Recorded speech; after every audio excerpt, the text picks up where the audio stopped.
Thank you, Mr. Speaker. I join the Prime Minister in paying tribute to Lance Corporal James Bateman and Private Jeff Doherty of 2 Para who were killed on Thursday, and of course honouring the memory of the 4 soldiers killed yesterday. And when people ask us why are we sending our young men and women to fight and possibly die in the heat and dust of Afghanistan, let us be absolutely united in saying that their fight is our fight. This is a fight against terrorism and extremism, not just in Afghanistan, that affects the safety of our streets and our way of life too. Yeah. On the one hand, there are more roadside and suicide bombs in Helmand province, and on the other hand, there are reports today of Taliban activity in Kandahar province, where of course Britain also has substantial commitments. Could the Prime Minister give his latest assessment of what is unfolding in southern Afghanistan? Mr. Speaker, last week I talked to the House about how the operations in Afghanistan were changing. On Monday, the Secretary of State announced to the House of Commons additional troops that we are sending to Afghanistan. The fact is we have made great progress against the Taliban, and the fact is also that their tactics have changed considerably. They are no longer fighting as an army, they are fighting as an insurgency, and that is why we are seeing mines, we are seeing roadside bombs, and indeed we are seeing suicide bombs, and we are seeing Iraqi-style tactics practiced by the Taliban in Afghanistan. That is why we are reordering the way our forces work in Afghanistan, and that is why also we are taking new equipment to Afghanistan, as was announced by the Defence Secretary on Monday. And I believe that we are well equipped in Afghanistan and will be better equipped in the months to come to deal with this new problem.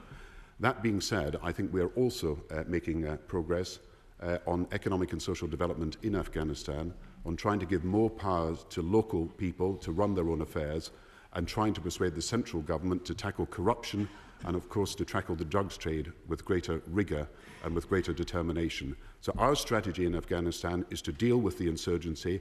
It is to make it possible for Afghan soldiers and the police to be trained by British and other forces, to use the support of the 40 other countries that are working with us in Afghanistan and the 80 countries that have supported us in the new plan for Afghan national development. And the strategy is more and more that Afghan will take responsibility for their own affairs.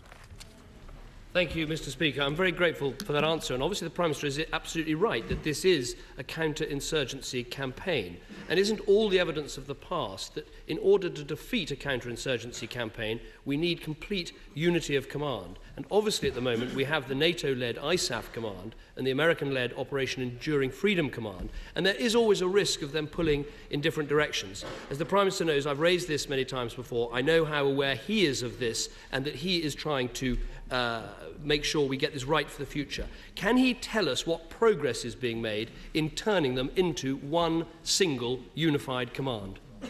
And we are working very closely on this, and you'll have seen on Monday further announcement made by the Secretary of State about the command in future years. I do think, however, the biggest challenge we face is to link military and civilian action. That's why I've been trying to persuade the Germans to take a bigger role in the training of police. And they have now increased the number of police trainers available in Afghanistan. We want a corrupt-free police that is capable of doing its job. And that's why in Paris last Monday there was a huge international support, obviously, for the reconstruction of Afghanistan, and to give people in Afghanistan a stake in the future, to move them away from the drugs trade, to have an agriculture that's successful, to build the dam that will increase the irrigation that is necessary, and to build local businesses, not just in Kabul, but around the country. So I would stress to him, yes, the military command, there are changes being made, and these have been announced, but yes, also, we must back up the civilian effort, which is the key to giving Afghan people a stake in their future. The soldiers who died and the members of armed forces have given their lives, gave their lives with great professionalism and with great courage.